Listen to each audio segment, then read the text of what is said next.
राष्ट्रिय परीक्षा बोर्ड प्रशासन सहायक दोस्रो पत्रका लागि महत्त्वपूर्ण सामग्रीको साथमा उपस्थित भइसकेको छु। अब सुरुवात गर्छु।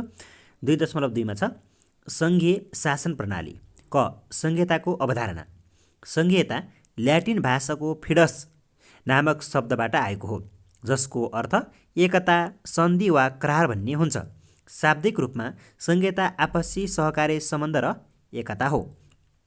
संहितामा सरकारका विभिन्न तहहरूको बीचमा राजनीतिक शक्तिको बाँडफाँड र समायोजन हुन्छ।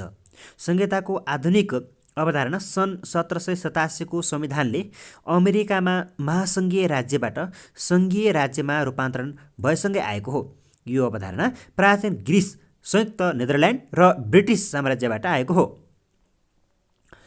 एक राज्यमा 2 वा सोभन्दा बढी तहको सरकार रहेको शासन व्यवस्थालाई सङ्घीय शासन प्रणाली भनिन्छ। एक राज्यलाई सङ्घ, प्रदेश र स्थानीय तहमा विभाजन गर्नु र संविधान मार्फत नै सबै तहको अधिकार स्पष्ट विभाजन गरी स्वायत्तता र स्वशासनको कार्यान्वयन गर्नु संहिता हो। नेपाल एकात्मक स्वरूपबाट संहितामा प्रवेश गरेको छ। नेपालको अन्तरिम संविधान 2063ले नेपाललाई सङ्घीय राज्यको स्वरूपमा लैजाने गरी व्यवस्था गरेको थियो। नेपालको संविधानले नेपालको सङ्घीय संरचना सङ्घ, प्रदेश र स्थानीय तह गरी 3 तहको हुने व्यवस्था गरेको छ। नेपालमा हाल 7 प्रदेश र 753 स्थानीय तहहरू रहेका छन्। संहिता बहुसरकारको अवधारणा हो, जसमा कम्तीमा 2 वटा तह हुन्छन्। एउटा तहले समग्र मुलुकको शासन व्यवस्था सञ्चालन गर्दछ भने अर्को तहले विशेष क्षेत्रको शासन व्यवस्था सञ्चालन गर्दछ। ख सङ्घीय शासन प्रणालीका सबल पक्षहरू: विविधता व्यवस्थापन गर्न सहज हुने, नागरिकको नजिकको सरकारको रूपमा रहने, नागरिक र सरकार बीचको सम्बन्ध मजबुत हुने, स्थानीय स्रोत साधनको उपयोग हुने, शक्तिको विकेन्द्रीकरण हुने, विकासमा स्थानीय सहभागिता बढाउने, स्थानीय समस्याको समाधान गर्ने, सेवा प्रवाह तल्लो तहबाट गर्ने, शक्ति र अधिकार संविधानद्वारा नै विभाजन गर्ने, सन्तुलन र नियन्त्रण प्रणाली सबल बनाउने।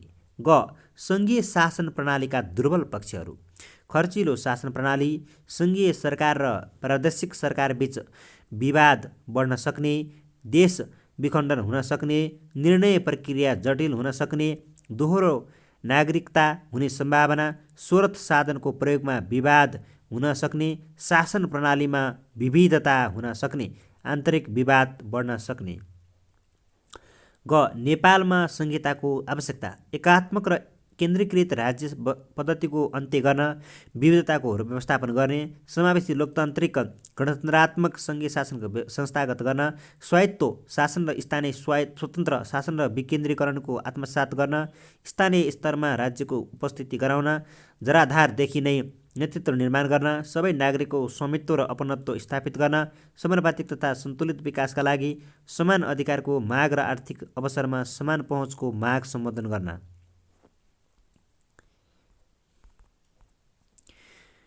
2.3 सङ्घ, प्रदेश र स्थानीय तहको ढाँचा। नेपाल एक सङ्घीय लोकतान्त्रिक गणतन्त्रात्मक राज्य हो। सङ्घीय लोकतान्त्रिक गणतन्त्र नेपालको मूल संरचना सङ्घ, प्रदेश र स्थानीय तह गरी 3 तहको छ। नेपालको राज्यशक्तिको प्रयोग सङ्घ, प्रदेश र स्थानीय तहले संविधान र कानुन बमोजिम गर्दछन्। नेपालमा 7 प्रदेश र 753 स्थानीय तहहरू रहेका छन्। नेपालको संविधानको अनुसूची 4 मा प्रदेशमा रहने जिल्लाहरू उल्लेख गरिएको छ। स्थानीय तह अन्तर्गत गाउँपालिका, नगरपालिका र जिल्ला सभा रहेका छन्। गाउँपालिका र नगरपालिकामा रहने वाडाको सङ्ख्या कानुन बमोजिम निर्धारण गरिएको छ। सङ्घको एकल अधिकार सूची अनुसूची 5 मा, प्रदेशको एकल अधिकारको सूची अनुसूची 6 मा, सङ्घ र प्रदेशको साझा अधिकार अनुसूची 7 मा, स्थानीय तहको एकल अधिकार अनुसूची 8 मा र सङ्घ, प्रदेश र स्थानीय तहको साझा अधिकार अनुसूची 9 मा व्यवस्था गरिएको छ। नेपालको संविधान बमोजिम सङ्घ, प्रदेश र स्थानीय तहको अधिकारको सूची वा साझा सूचीमा उल्लेख नभएको वा संविधानले कुनै तहको प्रयोग गर्ने गरी नतोकिएको विषयमा सङ्घको अधिकार रहने गरी अभिष्ट अधिकारको व्यवस्था गरिएको छ। सङ्घीय संरचना संविधान बमोजिम गठित सङ्घीय कार्यपालिका, व्यवस्थापिका, न्यायपालिका, संवैधानिक निकाय, सचिवालय, आयोगहरू सङ्घीय संरचना हुन्। नेपालको सन्दर्भमा सङ्घीय कार्यपालिका, सङ्घीय व्यवस्थापिका र न्यायपालिका लगायत 13वटै संवैधानिक निकायहरूको समग्रता सङ्घीय सरकार हो। यो पुरै देशलाई शासन गर्ने अधिकार प्रदायक निकाय हो। यसले विश्व समुदायमा मुलुकको सरकारको रूपमा प्रतिनिधित्व समेत जनाउँदछ। सङ्घीय सरकारको महत्त्व र आवश्यकता केन्द्रीय स्तरबाट योजना तथा नीति निर्माण गर्न, प्रतिरक्षा र शान्ति सुरक्षाको प्रबन्ध गर्न, कूटनैतिक मामिला र अन्तर्राष्ट्रिय सम्बन्ध स्थापित गर्न, ठुला पूर्वाधार र विकास आयोजना सञ्चालन गर्न, राष्ट्रव्यापी अनुगमन र मूल्याङ्कन गर्न, केन्द्रीय स्तरबाट प्रादेशिक र स्थानीय कार्यक्रमहरूको समन्वय गर्न, स्थानीय निकायलाई अनुदान दिन, स्थानीय निकायहरूको क्षमता विकास गर्न, लोक कल्याणकारी काम गरी सामाजिक न्याय प्रदान गर्न, देशको साधन स्रोत र सम्भावनाहरूको संरक्षण गर्न, अन्तर्राष्ट्रिय व्यापार विनिमय बन्दरगाहलाई व्यवस्थित गर्न। सङ्घीय सङ्गठन प्रशासनिक संरचना राष्ट्रपति वा उपराष्ट्रपतिको कार्यालय, प्रधानमन्त्री वा मन्त्री परिषदको कार्यालय, प्रतिनिधि सभा तथा राष्ट्रिय सभा सचिवालयहरू, सर्वोच्च अदालत र मातहतका अदालतहरू, सङ्घीय मन्त्रालयहरू, संवैधानिक निकायहरू, सङ्घीय समिति, आयोग, बोर्ड, संस्थान, प्रतिष्ठान, समिति, परिषद, सङ्घहरू, मन्त्रालय अन्तर्गतका विभागहरू।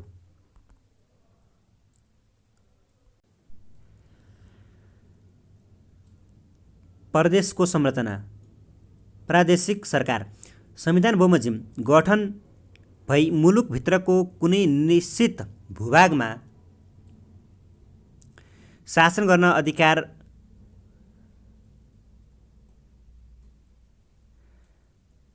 प्राप्त निकाय नै प्रादेशिक सरकार हो। सङ्घीय सरकारमा सरकारको अलावा प्रादेशिक सरकारमा पनि छुट्टा छुट्टै कार्यपालिका, व्यवस्थापिका र न्यायपालिकाको व्यवस्था गरिएको हुन्छ। नेपालको संविधान बमोजिम नेपालमा 7वटा प्रदेशहरूको व्यवस्था गरी 7वटा छुट्टै प्रादेशिक सरकार गठन गरिएको छ भने प्रदेश स्तरमा छुट्टै कार्यपालिका र व्यवस्थापिकाको समेत व्यवस्था भएको छ। त्यसैगरी स्थानीय तहको संरचना स्थानीय जनताको आवाज, छनौट र अधिकारलाई प्राथमिकता दिँदै स्थानीय जनसहभागिताका स्थानीय शासन गर्ने निकाय नै स्थानीय सरकार हो। स्थानीय सरकारलाई नागरिकहरूको सबैभन्दा नजिकमा रहेका काम गर्ने सरकारको रूपमा लिइन्छ। स्थानीय तह भन्नाले नेपालको संविधान बमोजिम गाउँपालिका, नगरपालिका र जिल्ला सभालाई बुझिन्छ। स्थानीय स्तरमा रहेका पुँजी, प्रविधि, स्रोत र साधनलाई स्थानीय आवश्यकता तथा विशिष्ट अनुसार परिचालन गर्न स्थानीय जनताको सहभागितामा स्थानीय स्तरमा नै योजना बनाई कार्यान्वयन गर्न स्थानीय सरकारको उदय भएको हो। क नगरपालिका, उपमहानगरपालिका र महानगरपालिकाको सङ्गठन संरचना। नगरसभा वार्षिक बजेट एन्ड नियमावलीहरू पारित गर्ने। नगर कार्यपालिका नगरसभाले पारित गरेको नीति तथा कार्यक्रम कार्यान्वयन गर्ने तथा नियमित सेवा दिने। नगर प्रमुख नगर कार्यपालिकाको नेतृत्व। नगर उपप्रमुख नगर प्रमुखको अनुपस्थितिमा प्रमुखको जिम्मेवारी वहन गर्ने तथा न्यायिक समितिको संयोजक। न्यायिक समिति नगरपालिका अन्तर्गत हुने साधारण विवादहरूको मेलमिलाप। अन्य विषयगत समितिहरू नगरसभाको अधीनमा रही सभालाई वार्षिक बजेट निर्माणको क्रममा सम्बन्धित विषयगत समितिले आवश्यकता अनुसार सो विषयसँग सम्बन्धित आयोजना सिफारिस गर्ने। प्रमुख प्रशासकीय अधिकृत दैनिक प्रशासनिक कार्य सञ्चालन गर्ने। नगरपालिका अन्तर्गतको सम्पूर्ण कर्मचारीहरूको नेतृत्व गर्ने। नगरपालिकालाई आवश्यक स्रोत साधनको व्यवस्थापन गर्न। विभिन्न विषयसँग सम्बन्धित शाखाहरू। महानगरपालिकाको हकमा महाशाखा तथा शाखाहरू। सम्बन्धित विषयमा सेवा प्रवाह। नगरसभालाई योजना बनाउन प्रेस्क्रिप्सन राय सुझाव सल्लाह दिने तथा शाखाको कार्यविवरण अनुसारको काम गर्ने वडा कार्यालयहरू। सर्वसाधारणलाई सेवा प्रवाह गर्ने जनताको सबैभन्दा सानो तथा नजिकको इकाइ। ख गाउँपालिकाको सङ्गठन संरचना। गाउँसभा वार्षिक बजेट एन्ड नियमावली पारित गर्ने। गाउँ कार्यपालिका सभाले पारित गरेको नीति तथा कार्यक्रम कार्यान्वयन गर्ने तथा नियमित सेवा दिने। त्यसैगरी गाउँपालिका अध्यक्ष गाउँ कार्यपालिकाको नेतृत्व। गाउँपालिका उपाध्यक्ष गाउँपालिका अध्यक्षको अनुपस्थितिमा अध्यक्षता गर्ने तथा न्यायिक समितिको संयोजक। त्यसैगरी न्यायिक समिति गाउँपालिका अन्तर्गत हुने साधारण विवादहरूको मेलमिलाप। अन्य विषयगत समितिहरू गाउँसभाको अधीनमा रही सभालाई वार्षिक बजेट निर्माणको क्रममा सम्बन्धित विषयगत समितिले आवश्यकता अनुसार सो विषयसँग सम्बन्धित आयोजना सिफारिस गर्ने। प्रमुख प्रशासकीय अधिकृत दैनिक प्रशासकीय दैनिक प्रशासनिक कार्य सञ्चालन गर्ने गाउँपालिका अन्तर्गतको सम्पूर्ण कर्मचारीहरूको नेतृत्व गर्ने, गाउँपालिकालाई आवश्यक स्रोत साधनको व्यवस्था गर्न।